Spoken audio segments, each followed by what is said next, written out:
ونستغفره ونعوذ بالله من شرور أنفسنا ومن سيئات أعمالنا من يهده الله فلا مضل له ومن يضلل فلا هادي له وأشهد أن لا إله إلا الله وحده لا شريك له وأشهد أن محمدا عبده ورسوله أما بعد فإن أصدق الحديث كتاب الله وخير الهدى هدى محمد صلى الله عليه وسلم وشر الأمور محدثاتها وكل محدثة بدعة وكل بدعة ضلالة وكل ضلالة في النار فيا عباد الله وحدوا الله تبارك وتعالى فإن التوحيد رأس الطاعات واتقوا الله في السر والعلن أوصي نفسي أولا وإياكم بتقوى الله جل وعلا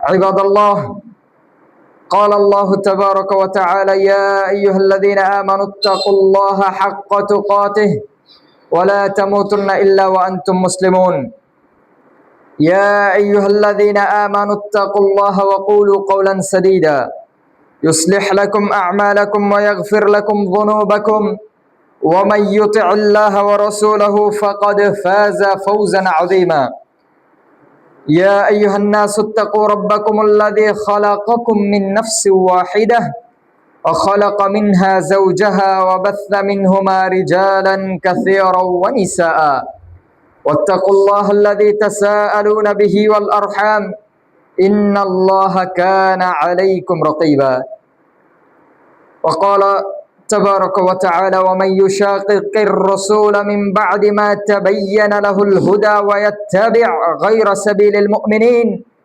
نوله ما تولى ونصليه جهنم وساءت مصيرا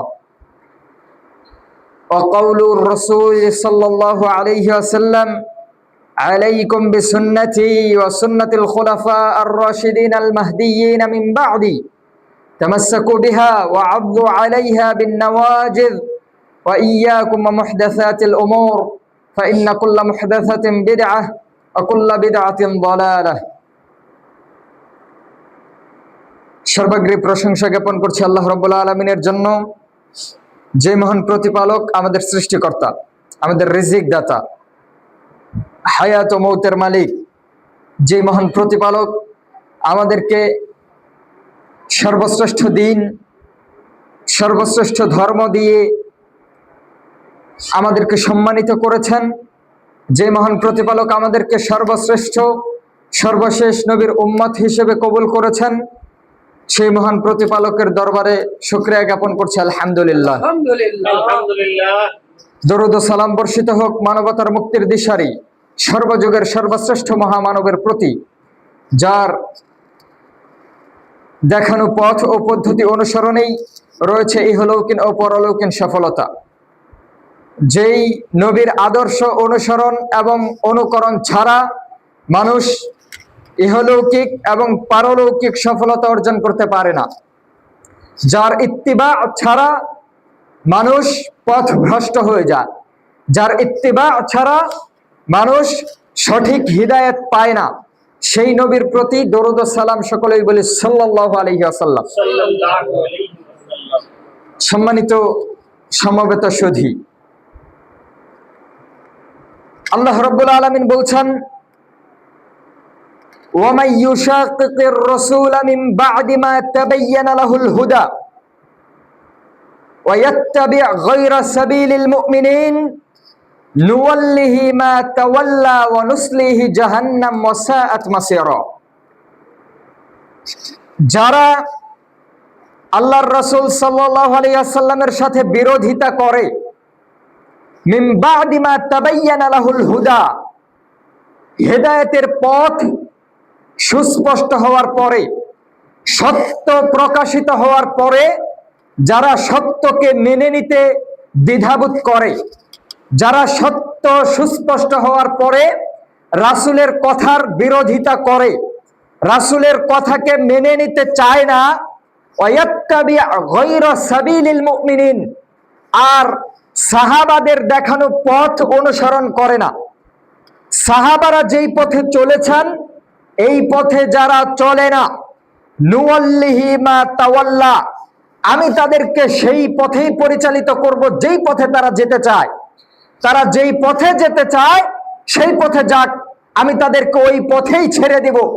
কিন্তু ওয়ানুসলিহি জাহান্নাম, তাদের শেষ পরিণতি হবে জাহান্নাম। ওয়াসাআত মাসীরা, আর সেটা কতই না দুর্ভোগের জায়গা, কত নিকৃষ্ট জায়গা।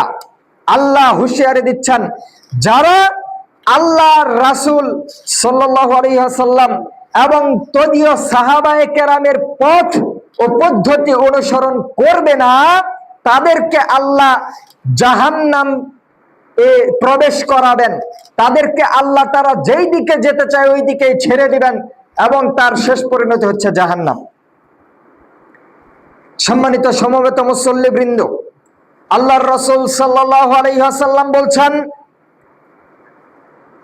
শোনো, তোমরা যারা আমার পরে দুনিয়াতে টিকে থাকবা, তোমরা যারা আমার পরে দুনিয়াতে আসবা, ফাসায়ার ইখতিলাফান কাসীরা, তোমরা অনেক মতানৈক্য দেখবা, অনেক দলাদলি দেখবা, অনেক ফিরকাকে দেখবা, কিন্তু আলাইকুম বিসুন্নতি ওয়া সুন্নাতিল খুলাফা আর রাশিদিন, তোমাদের উপরে ওয়াজিব হচ্ছে তোমরা আমার সুন্নতকে আঁকড়ে ধরে থাকবা, আমার সাহাবায়ে কেরামের সুন্নতকে আঁকড়ে ধরে থাকবা। আলাইকুম বিসুন্নতি, তোমাদের উপরে অপরিহার্য হচ্ছে আমার সুন্নাত আঁকড়ে ধরা। ওয়া সুন্নাতিল খুলাফা আর রাশিদিন আল মাহদিয়িন, আর খুলাফায়ে রাশিদিনের সুন্নাতকে আঁকড়ে ধরা। আলাইকুম বিসুন্নতি, তোমরা আমার সুন্নাতকে আঁকড়ে ধরবা। ওয়াস খুলাফা আর রাশিদিন আল মাহদিয়িন, আর আমার পরে যারা খলিফা হবে, যারা খুলাফায়ে রাশিদা, তাদের সুন্নতকে আঁকড়ে ধরবা। মিন বাদি, আমার পরবর্তীতে, তামাসসাকু বিহা ওয়া আযু আলাইহা বিন নওয়াজিজ, এই সুন্নাতগুলোকে তোমরা মারির দাঁত দিয়ে শক্ত করে কামড়ে ধরে থাকবা যাতে ছুটে না যায়। শক্ত করে মারির দাঁত দ্বারা কামড়ে ধরে থাকবা যাতে ছুটে না যায়। তার মানে আল্লাহর রাসূলের সুন্নত এবং তার সাহাবায়ে কেরামের সুন্নত অনুসরণ করা অপরিহার্য। রাসূলের দেখানো পথ এবং সাহাবাদের পথে উপরে থাকতে হবে, এটাই বিধান। সাহাবাদেরকে মাইনাস করে দেওয়ার কোনো সুযোগ নাই। এটা বলার কোনো সুযোগ নাই যে সাহাবারা তারাও মানুষ, তারা তাদের মতো বুঝেছেন, আমরা আমাদের মতো কোরআন হাদিস বুঝবো। জি না, কোরআন এবং সুন্নাহ বুঝতে হবে কাদের বুঝ অনুপাতে? সাহাবায়ে কেরামের বুঝের আলোকে। তারা যেভাবে আল্লাহর রাসূলের কথাকে বুঝেছেন, তারা যেইভাবে কোরআনের ব্যাখ্যা বুঝেছেন সেইভাবে বুঝতে হবে। তারা যেই পথ এবং পদ্ধতি অনুসরণ করেছেন ওই পথ এবং পদ্ধতি অনুসরণ করতে হবে। কিন্তু মুসলিমদের মাঝে পরবর্তী যুগে এক শ্রেণীর মানুষ বের হয়েছে যারা সাহাবাদেরকে উপেক্ষা করে চলে গেছে, যারা মনে করেছে সাহাবাদের কথা গ্রহণযোগ্য না, যারা মনে করেছে যে সাহাবারা যা করেছে সেইগুলা আমাদের করতে হবে না, আমরা নিজেদের মতো কোরআন হাদিস বুঝলেও চলবে। এদের মধ্যে একটা শ্রেণী বর্তমান যুগেও আছে, মুনকিরিনে হাদিস, যারা নিজেদেরকে আহলে কোরআন বলে, হাদিস অস্বীকারী। এরা মনে করে আল্লাহর রাসূলের হাদিসেরও দরকার নাই, সাহাবাদের বুঝেরও দরকার নাই, শুধু কোরআন মানবো। আরেক শ্রেণীর মানুষ যারা হাদিস মানে কিন্তু সব হাদিস আবার মানে না, হাদিস মানলেও সাহাবাদেরকে মানে না, সাহাবাদেরকে গালিগালাজ করে, এরা হচ্ছে শিয়া। আজকের এই সংক্ষিপ্ত জুমায় শিয়াদের ভ্রান্ত আকীদা নিয়ে আপনাদের সামনে আলোকপাত করবো ইনশাআল্লাহ।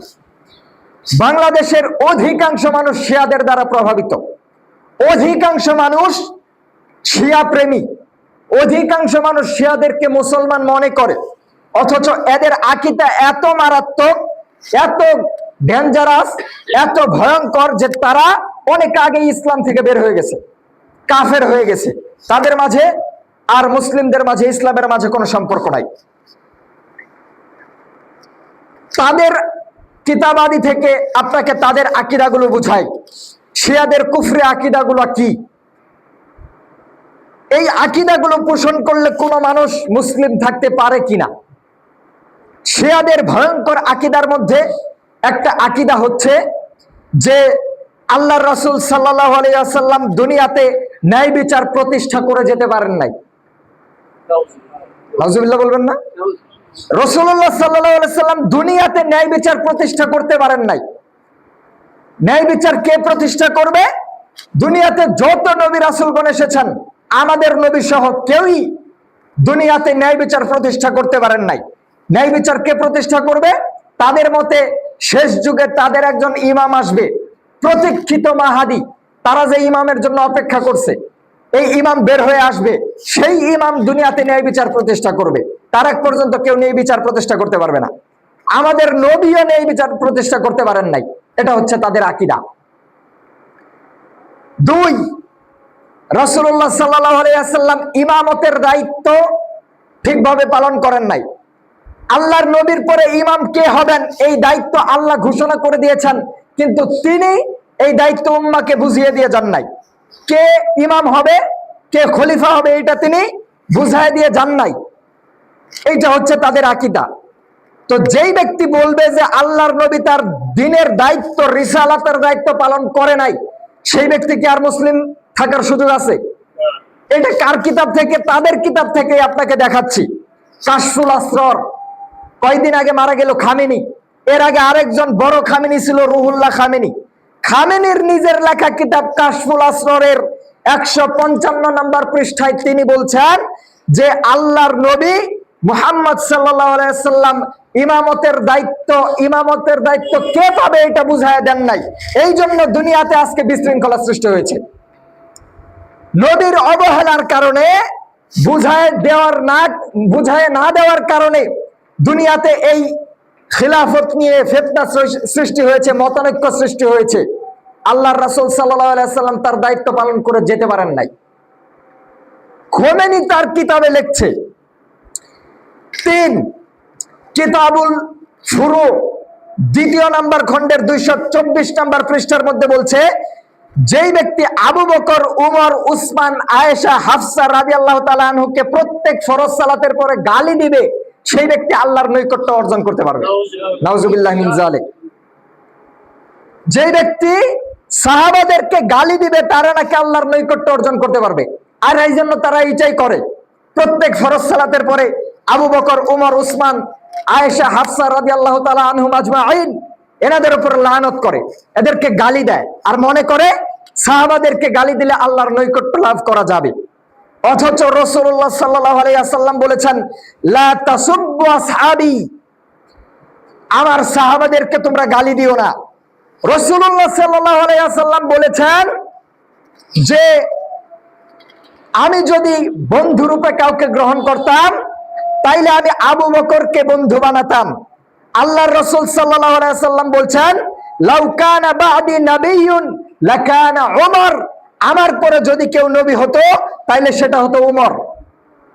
আর এই খামেনি, এই শিয়া, এরা বলছে যে যেই ব্যক্তি সাহাবীদেরকে ফরজ নামাজের পরে গালি দিবে তারা আল্লাহ রাব্বুল আলামিনের নৈকট্য লাভ করতে পারবে। বলেন নাউজুবিল্লাহ। খামেনির আরো ভয়ঙ্কর আকীদা আপনাকে শোনাই। এই খামেনি তার কিতাবে লিখেছে, কিতাবুত তাহারাতের 3 নম্বর খণ্ডের 337 নম্বর পৃষ্ঠার মধ্যে বলছে, আয়েশা রাদিয়াল্লাহু তাআলা আনহু, তালহা, জুবায়ের, মুআবিয়া রাদিয়াল্লাহু তাআলা আনহুম আজমাইন, ইনাদের ব্যাপারে বলছে, আয়েশা ও তালহা ও জুবায়ের ও মুআবিয়া, এদের ব্যাপারে বলছে, ওয়া আশবাহুহুম, এবং এদের মতো অন্যান্য যারা সাহাবী আছে তারা কুকুর এবং শূকরের চেয়েও নোংরা, নিকৃষ্ট। তো যেই ব্যক্তি সাহাবাদেরকে এইভাবে গালি দিবে সেই ব্যক্তির আর মুসলিম থাকার অধিকার আছে? খোমেনি তার কিতাবের মধ্যে লিখছে যে আম্মা জান আয়েশা, তালহা, জুবায়ের, মুআবিয়া রাদিয়াল্লাহু তাআলা আনহু এবং এদের মতো যারা সাহাবী আছে তারা কুকুর এবং শুয়োরের চেয়ে নিকৃষ্ট। কুকুর এবং শুয়োর যতটা না অপবিত্র তাদের চেয়ে এরা অপবিত্র। নাউজুবিল্লাহ মিন যালিক। অথচ কোরআন বলছে ওয়া আজওয়াজুহু উম্মাহাতুহুম, আল্লাহর রাসূলের স্ত্রীরা তোমাদের মা। কোরআন আমাদেরকে শেখাচ্ছে আয়েশা রাদিয়াল্লাহু তাআলা আনহা আমাদের আম্মা, আর এই নিকৃষ্ট শিয়া বলছে যে কুকুর এবং শুয়োরের চেয়েও নাকি তারা নিকৃষ্ট। কোরআন বলছে আম্মাজান আয়েশা রাদিয়াল্লাহু তাআলা আনহা আমাদের মা। কোরআন আম্মাজান আয়েশার ব্যাপারে পবিত্রতা ঘোষণা করেছেন কোরআনে, অথচ তারা আয়েশা রাদিয়াল্লাহু তাআলা আনহার ব্যাপারে জিনার অপবাদ দেয়, তিনি নাকি জিনা করেছেন। নাউজুবিল্লাহ মিন যালিক। সম্মানিত সুধী, শুধু তাই না, খোমেনি তার কিতাবে বলেছে যে তাদের ইমামরা এত মর্যাদাবান, তাদের ইমামরা এত মর্যাদাবান, ওয়া ইন্না লিআইম্মাতিনা মাকামান লা ইয়াবলুগুহু মালাকুন মুকাররাবুন ওয়ালা নাবিয়্যুন মুরসাল। এতক্ষণ যেগুলা বললাম এগুলা কি করছে? রাসূলুল্লাহ সাল্লাল্লাহু আলাইহি সাল্লামের ব্যাপারে বিষোদ্গার করেছে যে তিনি তার দায়িত্ব পালন করেন নাই। সাহাবীদেরকে গালি দিয়েছে, সাহাবীদেরকে গালি দিলে নৈকট্যের কাজ, নেকির কাজ মনে করেছে। আর এখানে এসে তাদের যারা ইমাম আছে এদেরকে কতটুকু সম্মান দিচ্ছে দেখেন। এদের ইমামদের ব্যাপারে বলছে যে তাদের ইমামের মর্যাদা এত বেশি, তাদের ইমামের মাকামাত এত উঁচু যে তাদের ইমামের ধারে কাছে কোনো ফেরেশতা, কোনো নবী রাসূলও তাদের ধারে কাছে যেতে পারবে না। তাদের ইমামরা এত মর্যাদাবান। কোন কিতাবে বলছে? আল হুকুমাতুল ইসলামিয়ার 52 নম্বর পৃষ্ঠার মধ্যে এই কথা বলছে খামেনির কিতাব। সে বলছে ইন্না লিআইম্মাতিনা মাকামান, আমাদের ইমামরা এত মর্যাদাবান যার ধারে কাছে কোন নবী রাসূল, কোন ফেরেশতা পৌঁছাতে পারে না, এত মর্যাদাবান। মানে নবী রাসূলগণের চেয়ে তাদের ইমামের মর্যাদা তাদের কাছে বেশি।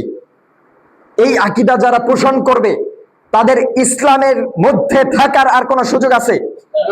অথচ বাংলাদেশের অধিকাংশ মুসলমান শিয়াদেরকে মুসলিম ভেবে বসে আছে। অধিকাংশ মুসলমান শিয়াদের জন্য দোয়া করছে, শাহাদাতের দোয়া করছে।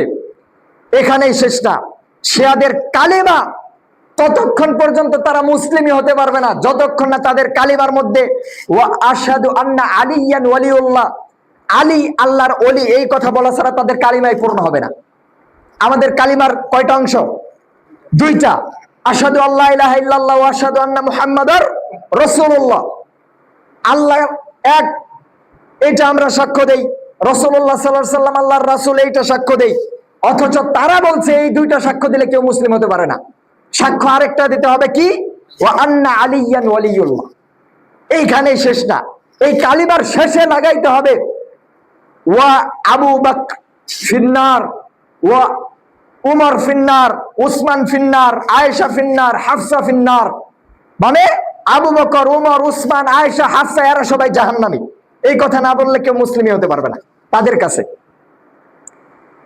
এই শিয়ারা এত নিকৃষ্ট, ইসলামের দ্বিতীয় খলিফা উমর রাদিয়াল্লাহু তাআলা আনহু, ইসলামের দ্বিতীয় খলিফা উমর রাদিয়াল্লাহু তাআলা আনহুকে যেই ব্যক্তি হত্যা করেছে, আবু লুলু মাজুসি, মূর্তি পূজক, অগ্নি পূজক একটা ব্যক্তি উমর রাদিয়াল্লাহু তাআলা আনহুকে হত্যা করেছে। এই শিয়ারা ইরানে ওই হত্যাকারীর, উমর রাদিয়াল্লাহু তাআলা আনহুর হত্যাকারীর মাজার বানিয়ে রেখেছে, বড় করে মাজার বানিয়ে ওইটাতে তারা সম্মান প্রদর্শন করে, মহব্বতের সাথে তারা উমর রাদিয়াল্লাহু তাআলা আনহুর হত্যাকারীর মাজার ইরাকে বানিয়ে পূজা করতেছে। কেন? কারণ তারা ঘৃণা করে উমর রাদিয়াল্লাহু তাআলা আনহুকে। এই যাদের আকীদা, এই যাদের অবস্থা, তারা মুসলিম হয় কি করে? তাদের ব্যাপারে শুধু আমি না, আমার পূর্বে 4 ইমাম শিয়াদেরকে কাফের বলছে। 4 ইমাম শিয়াদেরকে কি বলছে? কাফের বলছে। ইমাম আবু হানিফা রাহিমাহুল্লাহ বলছেন, যেই ব্যক্তি আবু বকর এবং ওমরের খেলাফত নিয়ে প্রশ্ন তুলবে সেই ব্যক্তির ইসলামের সাথে কোনো সম্পর্ক নাই, সেই ব্যক্তি কাফের। ইমাম শাফিঈ রাহিমাহুল্লাহ বলছেন, যেই ব্যক্তি রাফেজি শিয়া সাহাবাদেরকে গালি দিবে, আল্লাহর রাসূলের শাফায়াত তাদের জন্য না, তারা আল্লাহর রাসূলের শাফায়াতই পাবে না। ইমাম আহমদ ইবনে হাম্বল রাহিমাহুল্লাহ বলছেন, রাফেজি শিয়াদের সাথে ইসলামের কোনো সম্পর্ক নাই।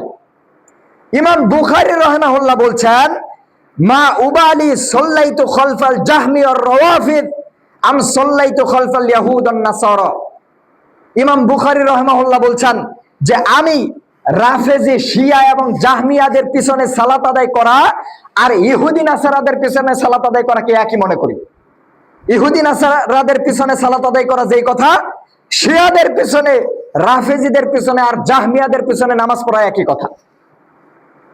অথচ বাংলাদেশের মানুষ শিয়াদেরকে মনে করেছে যে তারাই আমাদের ইমাম, তারাই আমাদের নেতা, তারা মরলে তাদের জন্য শাহাদাতের দোয়া করছে। হাই রে কান্দাকাটি। অধিকাংশ মানুষ আজকে এই শিয়াদের ফিতনায় নিমজ্জিত। শিয়াদের মধ্যে তাইলে কি সবাই কাফের?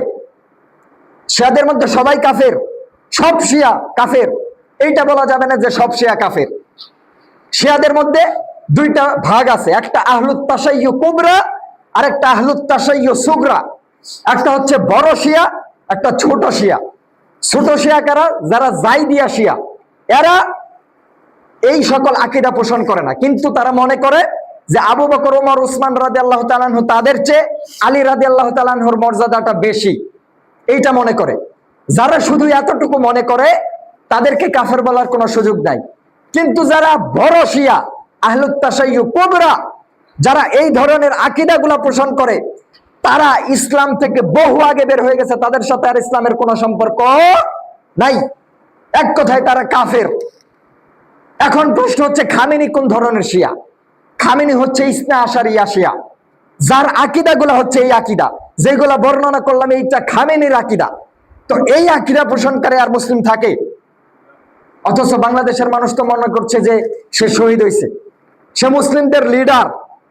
আফসোসের বিষয়, দুঃখের বিষয়, বাংলাদেশের এক শ্রেণীর মানুষ এই খামেনির জন্য জানাজা পড়ে ফেলছে, অথচ তারা আমাদেরকেই মুসলিম মনে করে না।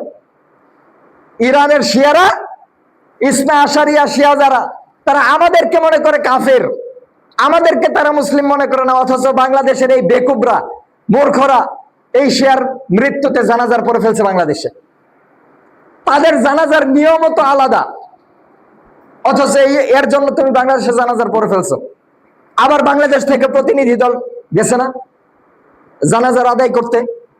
মারা গেছে 4 মাস আগে, 4 মাস পর হচ্ছে কি জানাজা। জানাজা তাও কয়দিন হয়? একদিন হলে তাও একটা কথা, 4 দিন 5 দিন লাগে জানাজা। এটা জানাজা না পূজা?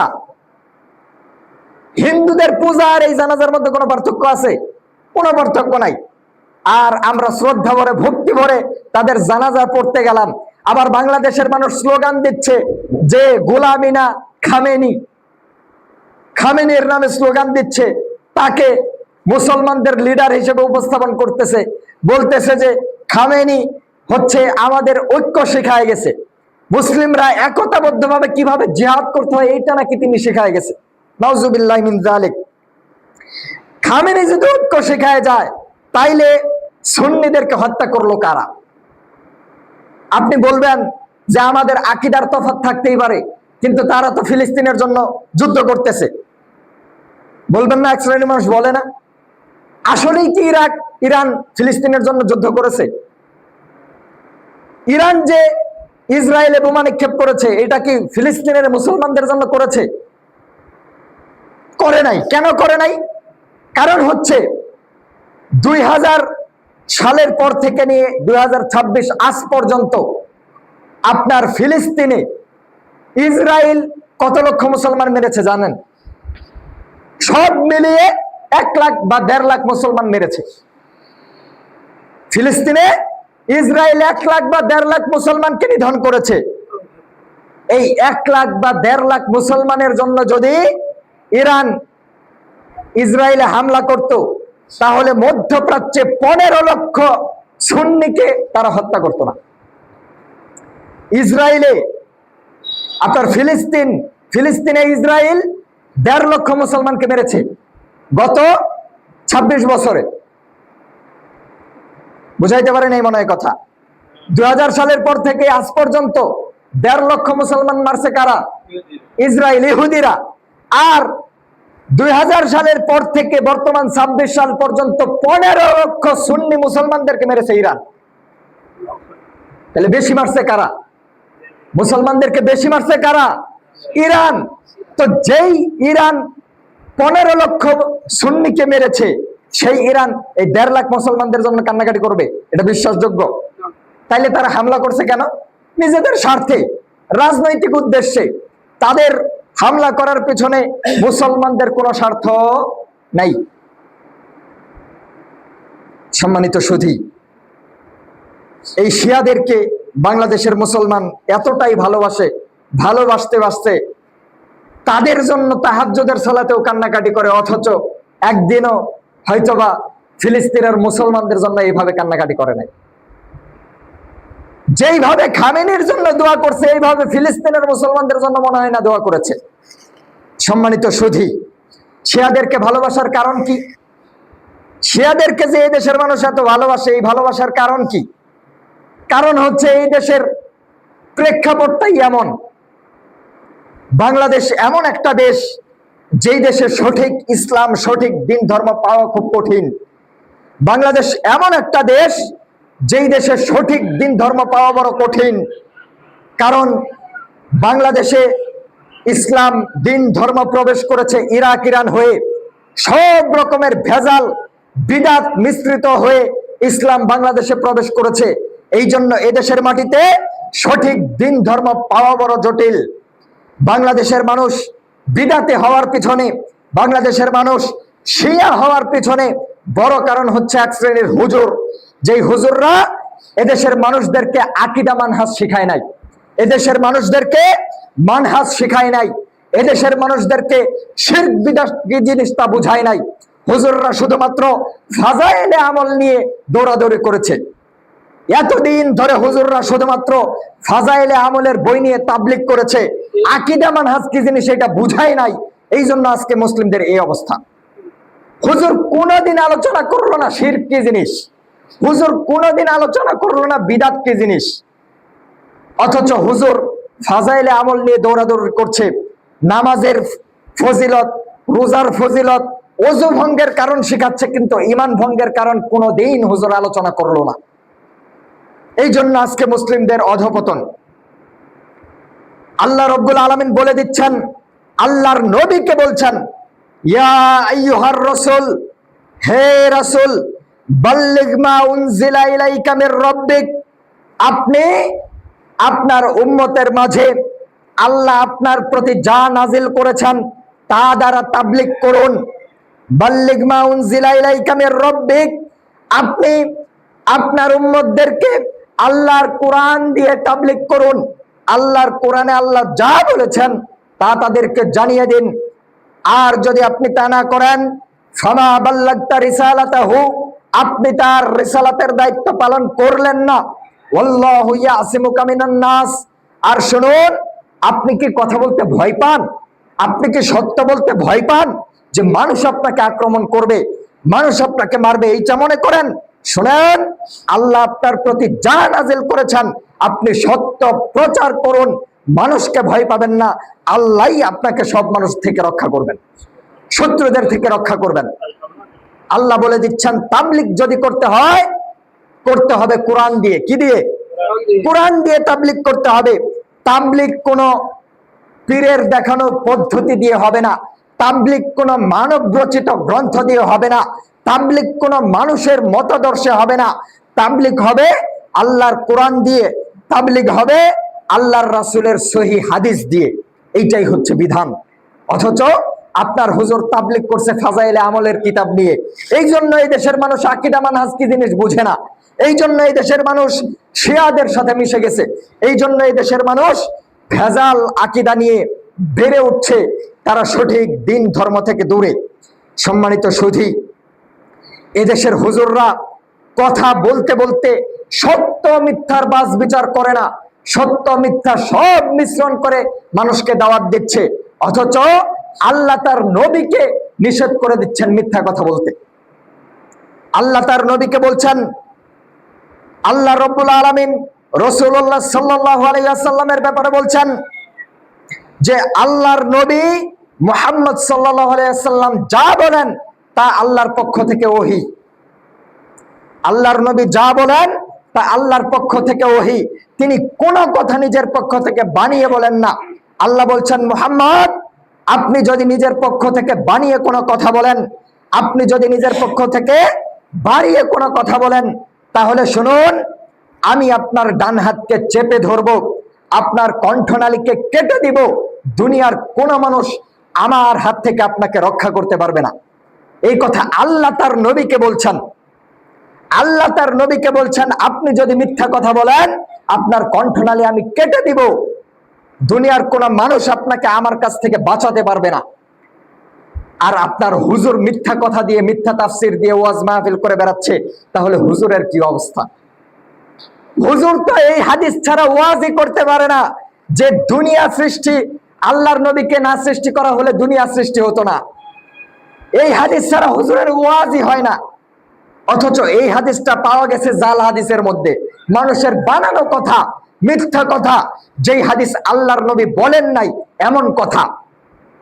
রাসূলুল্লাহ সাল্লাল্লাহু আলাইহি ওয়াসাল্লাম বলছেন, বাল্লিগু আম্মি ওয়ালাউ আয়া, আমার একটা কথা জানা থাকলে মানুষের মাঝে প্রচার করো, আমার একটা কথা জানা থাকলে মানুষের কাছে পৌঁছাও, আমার একটা হাদিস জানা থাকলে মানুষকে বলো। আপনার হুজুর হাদিস তো ঠিকই বলছে, কিন্তু মানুষের বানানো হাদিস, রাসূলের হাদিস না। আল্লাহর রাসূল সাল্লাল্লাহু আলাইহি ওয়াসাল্লাম বলে দিচ্ছেন, মান কাযাবা আলাইয়া মুতাআম্মিদান, শোনো, আমার একটা কথা থাকলে মানুষকে জানিয়ে দাও, কিন্তু মান কাযাবা আলাইয়া মুতাআম্মিদান, যেই ব্যক্তি ইচ্ছাকৃতভাবে আমার নামে মিথ্যা কথা বলবে, যেই কথা আমি বলি নাই এমন কথা মানুষের কাছে বলবে, যেই কথা আমি বলি নাই এমন কথা দিয়ে মানুষকে বলবে এটা রাসূলের হাদিস, ফালইয়াতাবাওয়া মাকআদাহু মিনান নার, সেই ব্যক্তি তার থাকার জায়গা জাহান্নামে করে নিল। তাহলে আপনার হুজুরের কি অবস্থা? হুজুর তো খুব মজা করে ওয়াজের মাহফিলে বলে বেড়াচ্ছে দুনিয়া সৃষ্টি হতো না যদি নবীকে সৃষ্টি করা না হতো। অথচ এই কথা আল্লাহর নবীর কথাই না, এটা আল্লাহ তার কোরআনে বলেন নাই, নবী তার হাদিসে বলেন নাই সাল্লাল্লাহু আলাইহি ওয়াসাল্লাম। আসলো থেকে হুজুর নিজের মন মতো হাদিস তৈরি করেছে, বানিয়েছে মানুষকে খুশি করার জন্য। সম্মানিত সুধী, এই দেশ বড় আজীব দেশ। এই দেশে সঠিক দিন ধর্ম পাওয়া বড় কঠিন। এই দেশে যদি আমরা সহি হাদিসের, সহি কোরআনের কথা বলতে যাই, আমাদের মসজিদ আলাদা করে দিতে বলা হয়। যদি আমরা কোরআনের কথা বলতে যাই, যদি আমরা আল্লাহর রাসূলের হাদিসের কথা বলতে যাই, আমাদেরকে বলে ইহুদিদের দালাল, আমাদেরকে বলে মসজিদ আলাদা করো, আমাদের মসজিদে ঢোকা যাবে না। আমরা যদি সহিহ হাদিসের কথা বলি, যদি আল্লাহর নবীর সুন্নাত মানি, আমাদেরকে মসজিদ থেকে বের করে দেয়, বলে আলাদা গিয়ে নামাজ পড়ো। অথচ তাদের মসজিদে সুদখোরও নামাজ পড়তে আসে, তাদের মসজিদে ঘুষখোরও যায়, তাদের মসজিদে যে সারা সপ্তাহ নামাজ পড়ে না, শুক্রবারে সে একদিন আসে, তাকে কিছু বলে না, তাকে একদিনও বের করে দেয় না। যেই ব্যক্তি নগ্ন হয়ে রাস্তাঘাটে চলাফেরা করে, অশ্লীলতা করে চলাফেরা করে, রাস্তাঘাটে আপনার গান বাজনা বাজিয়ে চলে, মুরব্বীদের সামনে ওপেন সবার সামনে সিগারেট ফুকে ফুকে যাচ্ছে, তাকে কোনোদিন বলে না যে মসজিদে আসতে পারবে না। আর আল্লাহর রাসূলের হাদিস মানলে, সুন্নাতের উপরে আমল করলে আমাদেরকে বলে আমরা নাকি ইহুদের দালাল, তখন বলে মসজিদ আলাদা করো। এই হচ্ছে সমাজের অবস্থা। আমাদেরকে দূর দূর থেকে বলে যে আহলে হাদিসের কাছে যাওয়া যাবে না, আহলে হাদিসের কাছে যাও না, আহলে হাদিসদের কাছে গেলে গোমরাহ হয়ে যাবা, আহলে হাদিসদের কাছে যাও না, আহলে হাদিসদের কাছে গেলে জালিয়াতের কবলে পড়বা। কেন? কারণ আহলে হাদিসের হাতে আল্লাহর কোরআন আর আল্লাহর রাসূলের সহিহ হাদিস ছাড়া কোনো পীরের তন্ত্রমন্ত্র চলে না। আহলে হাদিসরা কোনো ব্যক্তির অনুসরণ করে না। আহলে হাদিসদের কাছে আসলে সিন্নি খাওয়া যাবে না, জিলাপি খাওয়া যাবে না, আহলে হাদিসের কাছে আসলে চল্লিশা করা যাবে না, আহলে হাদিসের কাছে আসলে পীর মুরিদ আর থাকবে না, আহলে হাদিসের কাছে আসলে মাজার ব্যবসা বন্ধ হয়ে যাবে, আহলে হাদিসের কাছে আসলে কবর ব্যবসা বন্ধ হয়ে যাবে। এই জন্য দূর দূর থেকে নিষেধ করে দেয়, আহলে হাদিসের কাছে যাওয়া যাবে না। কেন আহলে হাদিসের কাছে যাওয়া যাবে না? কারণ আহলে হাদিসকে হাত হমে अल्लाह की कुरान और नबी मोहम्मद मुस्तफ़ा सल्लल्लाहु अलैहि वसल्लम की सुन्नत की सिवा तीसरी कोई चीज नहीं है। আহলে হাদিসের কাছে আল্লাহর কথা, আল্লাহর নবীর কথা ছাড়া অন্য কোনো মানুষের তন্ত্র মন্ত্রর ধার ধারে না। আহলে হাদিসের কাছে অন্য কোন পীরের দেখানো আমল চলে না। এই জন্য আহলে হাদিসের কাছে যাওয়া যাবে না। সম্মানিত দিনী ভাই, বড় আজীব বিষয়, শিয়াদের বিরুদ্ধে যখন বলা শুরু করলাম, এই দেশের মানুষরা আমাদেরকে বলল আমরা নাকি ইহুদির দালাল, এই জন্য শিয়াদেরকে কাফের বলি।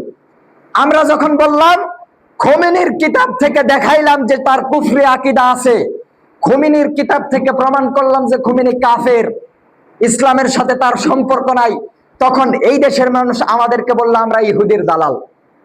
আবার যখন আমরা ইহুদি খ্রিস্টানদের বিরুদ্ধে বলা শুরু করলাম, যখন বললাম যে ইহুদির জার্সি গায়ে দেওয়া যাবে না, যখন বললাম নাসারাদের জার্সি পরা যাবে না, ইহুদি খ্রিস্টানদের খেলা দেখা যাবে না, ইহুদিদেরকে সাপোর্ট করা যাবে না, তখন আবার এরা বলছে যে খেলাধুলার সাথে ধর্মকে টানবেন না। বড় আজীব কথা, আশ্চর্য দেশ আর আশ্চর্য মানুষ। ভ্রান্ত আকীদার খণ্ডন করতে গেলে বলে ইহুদির দালাল, ইহুদি খ্রিস্টানদের বিরুদ্ধে বলে যে এইটার সাথে আপনার দিন ধর্মকে টেনে আনা যাবে না। আবার আরেক শ্রেণীর মানুষ আছে ইহুদি খ্রিস্টানদের বিরুদ্ধে বলছে, তাও বলতেছে ইহুদির দালাল। মানে জেনেও বলে, না জেনেও বলে, বুঝেও বলে, না বুঝেও বলে, এমনিতেই বলে ইহুদির দালাল। অটো গালি হয়ে গেছে, অটো গালি। আহলে হাদিস দেখলেই বলে ইহুদির দালাল, ইহুদিদের বিরুদ্ধে বললেও বলে ইহুদির দালাল।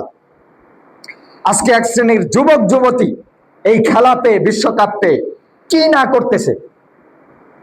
রাস্তাঘাট গুলোতে অসংখ্য বাসাবাড়ির ছাদে ইহুদি খ্রিস্টানের পতাকা লাগানো আছে, আছে না?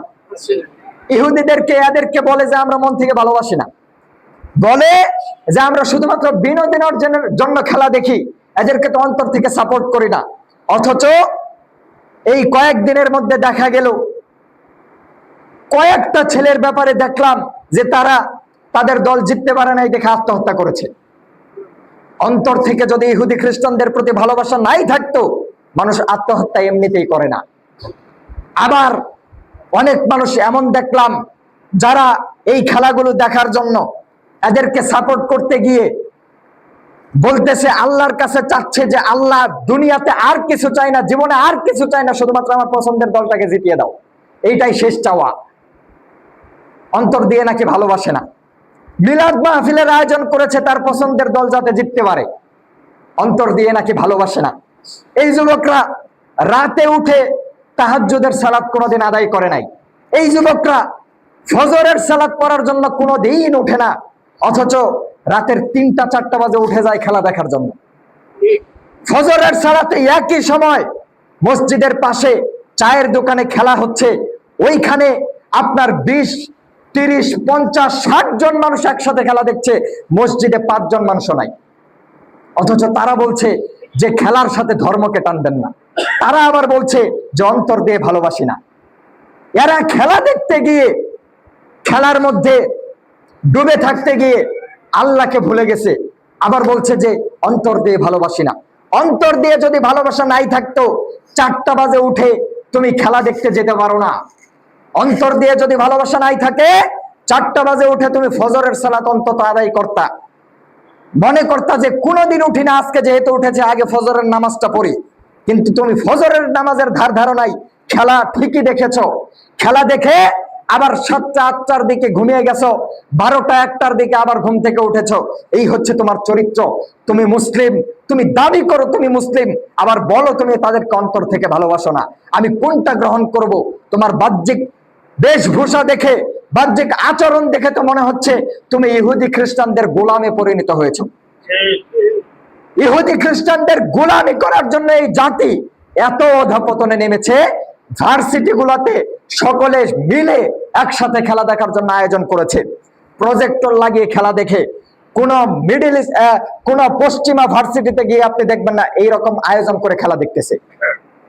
পশ্চিমা বিশ্বের ইহুদি খ্রিস্টানদের দেশগুলাতে কোন ভার্সিটিতে আপনি দেখবেন না ভার্সিটির ছাত্ররা রাত জেগে খেলা দেখতেছে।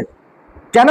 কারণ তারা জানে জাতি যদি উন্নতি করতে হয়, জাতি যদি উন্নতির শিখরে পৌঁছাতে হয়, তাহলে জাতির শিক্ষার বিকল্প নাই। তারা শিক্ষায়, জ্ঞান গরিমায় উচ্চ আসনে আরোহণ করতেছে। আর আমাদের দেশের অবস্থা হচ্ছে ভার্সিটির ছেলে মেয়ে কিতাবাতি বই আদি ছুঁড়ে ফেলে দিয়ে গার্লফ্রেন্ড বয়ফ্রেন্ড পার্কে বেড়াচ্ছে প্রেম করে, আর রাতে খেলা দেখে মৌজ মাস্তি করে কাটিয়ে দিচ্ছে। এটা হচ্ছে ভার্সিটির অবস্থা, শিক্ষাঙ্গনের অবস্থা হচ্ছে এই। তাইলে এই জাতি গোলামি করবে না তো কি করবে? এই জাতি লিডার হবে কি করে? এই জাতের আদর্শই হচ্ছে গোলাম হয়ে থাকা। ও গোলামের জিন্দেগি বরণ করেছে, এই জন্য ইহুদি খ্রিস্টানদের উপরে উঠতে পারে না। এই জন্য ইহুদি খ্রিস্টানদের সাথে লড়াই করে বিজয় অর্জন করবে ওই তাকত, ওই তামান্না তাদের মাঝে নাই। সম্মানিত সুধী, খেলার সাথে বলতেছে যে ধর্মকে টানা যাবে না, খেলার সাথে নাকি ধর্মকে টানা যাবে না। অথচ টিভি খুলে দেখেন, খেলার মাঠে অসংখ্য উলঙ্গ মহিলা হাততালি দিচ্ছে, দিচ্ছে না? উলঙ্গ মহিলারা নাচা গানা করছে, হাততালি দিচ্ছে। আল্লাহ রাব্বুল আলামিন তো বলেছিলেন যে ওয়াকরনা ফি বুয়ুতিকুন্না ওয়ালা তাবাররুজনা তাবাররুজাল জাহিলিয়াতিল উলা। মুমিন নারীরা শোনো, তোমরা ঘরে বন্দী থাকবা, ঘরে পর্দার মধ্যে থাকবা, বেপরোয়া ভাবে অশ্লীলতা করে বেহায়াদের মতো, জাহিলি যুগের নারীদের মতো নিজেদের শরীর প্রদর্শন করে উলঙ্গ হয়ে রাস্তাঘাটে চলো না। এটা আল্লাহ মুমিন নারীদের জন্য বিধান দিয়েছেন। অথচ মহিলারা উলঙ্গ হয়ে ওই খেলার মাঠে নাচানাচি করছে, হাততালি দিচ্ছে। তো ওইটা তো দিনের বিষয়, এটা তো ধর্ম। খেলার মধ্যে যদি ধর্মকে না টানি, এটা তো ধর্মের বিষয়। ধর্মের বিষয় তো খেলার মধ্যে চলে এসেছে। খেলার মধ্যে অশ্লীলতা, জুয়া, আল্লাহ রাব্বুল আলামিন জুয়াকে হারাম করেছেন। এই খেলা নিয়ে কত জুয়া চলছে, আনাচে কানাচে। আপনার দোকানপাটগুলোতে বাজি ধরা, জুয়া খেলার অভাব নাই। খেলাগুলোর মধ্যে আত্মহত্যার মতো, প্রাণহানির মতো জঘন্য রকমের ঘটনা খেলা কেন্দ্রিক হচ্ছে। খেলাকে নিয়ে আল্লাহর কাছে দোয়া করছে, আল্লাহ আমার পছন্দের দল যাতে জিতে। এর চেয়ে বেকুব বেহায়া জাতি আর কি হতে পারে? কার কাছে কি বলতে হয়, কখন কি বলতে হয় তাও জানে না। কি একজন চুরি করতে গেছে, সেই সময় যদি বলে আল্লাহ সহি সালামতে যাতে ফিরে আসতে পারি, ভালো করে চুরি করার তৌফিক দিও, এই দোয়া সাজে? এই দোয়া করা যেই কথা, ইহুদিদের জন্য দোয়া করাতে একই কথা, বরং আরো মারাত্মক। বিধর্মীর জন্য আপনি দোয়া করছেন আল্লাহর কাছে, আপনার জীবনের আর কোনো ইচ্ছা নাই, চাওয়া পাওয়া নাই। আল্লাহ বলতেছেন তোমাকে সৃষ্টি করেছে আমার ইবাদতের জন্য, আর আপনি বলতেছেন আমার জীবনের চাওয়া পাওয়া কিচ্ছু নাই, জীবনের চাওয়া পাওয়া হচ্ছে আমার দল যাতে জিতে। আশ্চর্য জাতি। সম্মানিত সুধী, আল্লাহ রাব্বুল আলামিন আমাদেরকে এই ধরনের আকীদা, বিশ্বাস, এই ধরনের অধঃপতন থেকে রক্ষা করুন, আমিন। আল্লাহ রাব্বুল আলামিন আমাদেরকে দ্বীনের উপরে অটল অবিচল থাকার তৌফিক দান করুন, বলুন আমিন। আল্লাহ আমাদেরকে সহি হাদিস, সহি মানহাজ, সাহাবায়ে কেরামের তরিকা, আল্লাহর নবীর দেখানো সিরাত, দেখানো পথ এবং আল্লাহ রাব্বুল আলামিনের দেখানো বিধান অনুপাতে জীবন পরিচালনা করার তৌফিক দান করুন, বলুন আমিন। আল্লাহ রাব্বুল আলামিন আমাদেরকে আমাদের সকল ইবাদতগুলোকে কবুল করে নিন, বলুন আমিন। বারাকাল্লাহু লানা ওয়া লাকুম ফিল কুরআনিল আযীম ওয়া নাফা'না ওয়া ইয়্যাকুম বিল আয়াতি ওয়াজ যিকরিল হাকীম ইন্নাহু তাআলা জাওয়াদুন কারীম মালিকুন বাররুন রাউফুর রহিম। সৌদি সরকার এখন আগুন লাগলো না, দোয়া করে দিয়ে। আচ্ছা, থ্যাংক ইউ। ওই যে বাচ্চা, মানে লোক 500 টাকা দিচ্ছে মসজিদে, আমরা বাচ্চা কাচ্চা মা বাবার জন্য দোয়া করছি। ইন্নাল হামদালিল্লাহ নাহমাদুকা রাব্বি ওয়া নাস্তাঈনুকা ওয়া নাস্তাগফিরুক ওয়া নাউযু বিল্লাহি মিন শুরুরি আনফুসিনা ওয়া মিন সাইয়্যাতি আ'মালিনা মান ইয়াহদিহিল্লাহু ফালা মুদিল্লা লাহু ওয়া মান ইউদ্লিল ফালা হাদিয়া লাহু ওয়া আশহাদু আল লা ইলাহা ইল্লাল্লাহু ওয়াহদাহু লা শারীকা লাহু ওয়া আশহাদু আন্না মুহাম্মাদান আবদুহু ওয়া রাসূলুহু। আম্মা বা'দ, ফাকাদ ক্বালা জাল্লা ওয়া আলা ইন্নাল্লাহা ওয়া মালাইকাতাহু ইউসাল্লুনা আলান নবী ইয়া আইয়ুহাল্লাযীনা আমানু সাল্লু আলাইহি ওয়া সাল্লিমু তাসলিমা। সকলেই দরুদ ইব্রাহিম পড়ুন। আল্লাহুম্মা সাল্লি আলা মুহাম্মাদ ওয়া আলা আলি মুহাম্মাদ কামা সাল্লাইতা আলা ইব্রাহিম ওয়া আলা আলি ইব্রাহিম ইন্নাকা হামিদুম মাজিদ। আল্লাহুম্মা বারিক আলা মুহাম্মাদ ওয়া আলা আলি মুহাম্মাদ কামা বারাকতা আলা ইব্রাহিম ওয়া আলা আলি ইব্রাহিম ইন্নাকা হামিদুম মাজিদ। সম্মানিত সমবেত মুসল্লিবৃন্দ, আজকে জুমার দিন। জুমার দিনের বিশেষ কিছু কাজ আছে। জুমার দিনের অনেক ফজিলত আছে। জুমার দিন অন্যান্য দিনের তুলনায় আলাদা একটা দিন। জুমার দিন অন্যান্য দিনের তুলনায় মহিমান্বিত একটা দিন। এই দিনের করণীয় হচ্ছে জুমার দিন সকালে ফজরের সালাত আদায় করে সূরা কাহাফ তিলাওয়াত করা। এই দিনের করণীয় হচ্ছে উত্তম রূপে গোসল করা। এই দিনের করণীয় হচ্ছে সুগন্ধি মেখে সকাল সকাল মসজিদে আসা। এই দিনের করণীয় হচ্ছে বেশি বেশি আল্লাহর নবী সাল্লাল্লাহু আলাইহি সাল্লামের উপরে দরুদ পাঠ করা। রাসূলুল্লাহ সাল্লাল্লাহু আলাইহি ওয়াসাল্লাম বলছেন যে যেই ব্যক্তি আমার উপরে একবার দরুদ পড়ে আল্লাহ তার উপরে 10 বার রহমত নাজিল করেন। আল্লাহর রাসূল সাল্লাল্লাহু আলাইহি ওয়াসাল্লাম বলছেন জুমার দিন একটা গুরুত্বপূর্ণ দিন, মর্যাদাপূর্ণ দিন, সুতরাং এই দিনে তোমরা বেশি বেশি আমার উপরে দরুদ পাঠ করবা। এই দিনে দরুদ পাঠ করলে এটা আমার কাছে পৌঁছানো হয়। জুমার দিনের করণীয় হচ্ছে আগে আগে মসজিদে আসা। রাসূলুল্লাহ সাল্লাল্লাহু আলাইহি ওয়াসাল্লাম বলছেন যে জুমার দিন 2 জন ফেরেশতা মসজিদের গেটে দাঁড়িয়ে থাকে। 2 জন ফেরেশতা নাম লিপিবদ্ধ করতে থাকে কে মসজিদে প্রবেশ করছে। যারা মসজিদে ঢুকে তাদের নাম লিখতে থাকে। যখন খতিব খুতবা দেওয়ার জন্য মিম্বারে দাঁড়িয়ে যায় তখন তারা তাদের খাতাগুলোকে বন্ধ করে খুতবা শোনার জন্য বসে যায়। এরপরে যারা ঢুকে তাদের নাম আর লেখা হয় না। তার মানে আজকে যারা খুতবা শুরু হওয়ার পরে আসছেন তাইলে ফেরেশতাদের খাতায় আপনাদের নাম আর লেখা হয় নাই। এই খাতা নিয়ে ফেরেশতারা বিকালে আল্লাহর কাছে যাবে, যে দেখাবে যে জুমার সালাতে কে কে এসেছে। আপনার ক্লাসে শিক্ষক হাজিরা করে না কে আসছে কে আসে নাই? যে দেরি করে আসে তার কি করে? জরিমানা করে, অথবা গায়েব দিয়ে রাখে যে দেরি করে আসছো তোমারটা গায়েব দিয়ে রাখলাম, বা আগামীকাল জরিমানা দিয়ে হাজিরা দিয়ে যাবা। অনুরূপ ভাবে ফেরেশতারা খাতা নিয়ে বসে থাকে। যারা খুতবা শুরু হওয়ার আগে আসে তাদের নামটা আল্লাহর কাছে যাবে, আর যারা পরে আসছেন তাদের নামটা আর লেখা হবে না। তাইলে আপনি কেন দেরি করে আসেন? জুমার দিন উচিত হচ্ছে আগে আসা। আল্লাহ রাসূল তো বলেছেন যে ব্যক্তি আগে আসে তার উট কুরবানির সওয়াব, এটা জানা আছে না? তো এই সওয়াব থেকে আপনি কেন বঞ্চিত হবেন?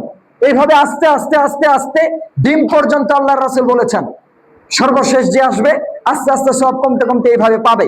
তো আপনি আগে আসার চেষ্টা করেন না। উট কুরবানির সওয়াব যদি আপনি শুধুমাত্র আগে এসেই পেয়ে যান অন্য কোনো কষ্ট করা ছাড়া, তাইলে আপনার আগে আসতে সমস্যা কোথায়? আর জুমার দিন আপনার কিসের এত ব্যস্ততা? সপ্তাহের একটা মাত্র দিন, ইবাদতের দিন, এই দিন আপনার কেন এত ব্যস্ততা? আল্লাহ রাব্বুল আলামিন আপনাকে ইবাদতের জন্য সৃষ্টি করেছেন। আল্লাহ তো আপনার রিজিক দাতা, তিনিই তো আপনাকে খাওয়ান, আপনাকে পড়ান, তিনি আপনার হায়াত ও মৌতের মালিক। তো আল্লাহ আপনাকে সুস্থ করেন, রোগ ব্যাধি দেন তিনি, ভালো করেন তিনি। তো ওই আল্লাহর জন্য আপনার একটু সময় নাই? আল্লাহ আপনাকে সৃষ্টি করে দুনিয়াতে পাঠালেন তার ইবাদতের জন্য, অথচ আল্লাহর ইবাদতের জন্য আপনার একটু সময় হয় না, আপনি আগে আসতে পারেন না। আপনি কেন দেরি করে আসেন? পরে কেন আসবেন? একটু আগে আগে আসার চেষ্টা করেন। আল্লাহ রাসূল যেখানে বলছেন যে আপনার নামটা আর আল্লাহর কাছে যাবে না, তাইলে আপনি কেন এই সব থেকে বঞ্চিত হবেন? একটু আগে আসার চেষ্টা করেন। জুমার সালাতে আসার পরে মসজিদে বসার পরে আদব হচ্ছে খতিবের কথা মনোযোগ সহকারে শোনা। এটা ইবাদতের অংশ। জোহরের সালাত 4 রাকাতের জায়গায় 2 রাকাত কমিয়ে দিয়ে 2 রাকাত খুতবার জন্য দেওয়া হয়েছে। এইটা ইবাদতের অংশ। এখানে আপনি মনোযোগ সহকারে খুতবা শুনবেন, এইটাও একটা ইবাদত।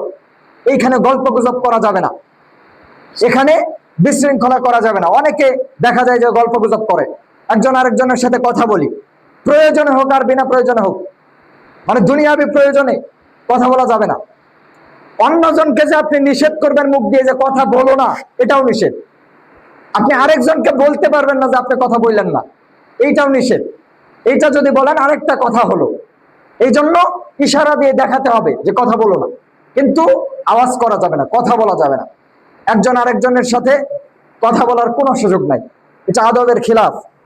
সম্মানিত সুধী, আল্লাহ রাব্বুল আলামিন আমাদেরকে বুঝার তৌফিক দান করুন, আমিন। আমরা আল্লাহ রাব্বুল আলামিনের কাছে দোয়া করছি আল্লাহ রাব্বুল আলামিন যাতে আমাদের সকল গুনাহ খাতাকে মাফ করে দেন। আমাদের মধ্যে যারা সুস্থ তাদেরকে তিনি যাতে সুস্থ করে দেন, আমাদের মধ্যে যারা অসুস্থ তাদেরকে যাতে সুস্থ করে দেন, যারা সুস্থ আছে তাদেরকে সুস্থ থাকার তৌফিক দান করেন। আমরা ইতিমধ্যে অবগত হয়েছি মসজিদের সভাপতি সাহেব তার ফ্যাক্টরিতে, কারখানায় আগুন লেগে ক্ষতিগ্রস্ত হয়েছে। আমরা দোয়া করি আল্লাহ রাব্বুল আলামিন তার বিপদ আপদ বালা মুসিবত দূর করে দিন। আমাদের মধ্যে যারা আমরা বালা মুসিবতগ্রস্ত, আল্লাহ তুমি আমাদের বালা মুসিবত গুলোকেও দূর করে দাও। এক ভাই মসজিদের উদ্দেশ্যে দান করেছেন এবং তিনি তার পরিবারের জন্য দোয়া চেয়েছেন। আমরা দোয়া করছি আল্লাহ রাব্বুল আলামিন তার পরিবারে বারাকা নাজিল করুক। আমরা দোয়া করি আল্লাহ রাব্বুল আলামিন তাকে সহ আমাদের সকলের গুনাহ খাতাগুলোকে মাফ করে দিন, আমাদের সকলের পরিবারের বালা মুসিবত দূর করে দিন।